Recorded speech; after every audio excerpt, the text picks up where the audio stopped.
تخيل كده وانت قاعد في بيتك وفجأة تسمع ان اسعار الكهرباء هتزيد قريب. اكيد اول حاجة هتسأل نفسك هما بيزودوا ليه وبيحسبوا الزيادة دي اصلا ازاي. الحقيقة ان في مصدر مسؤول في الشركة القابضة لكهرباء مصر وضح ان الموضوع مش عشوائي ولا قرار بيتاخد وخلاص. لا، في مجموعة من العوامل الاقتصادية هي اللي بتحدد قيمة تكلفة الكهرباء واللي على أساسها بتحصل الزيادات السنوية. أول وأهم حاجة هي تكلفة إنتاج وتوزيع الكهرباء نفسها، ودي بتتأثر بأسعار الوقود والصيانة والاستثمارات اللي بتدخل في الشبكات.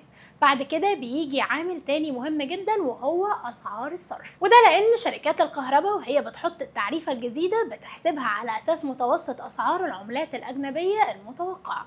وبرضه قرارات البنك المركزي بتأثر، زي مثلا لو تم خفض سعر الفايدة ده بينعكس بشكل مباشر في حسابات الكهرباء. وكمان الحكومة وهي بتحط الزيادة بتبص للأوضاع الاقتصادية للمواطنين علشان ما يبقاش فيه ضغط كبير عليهم.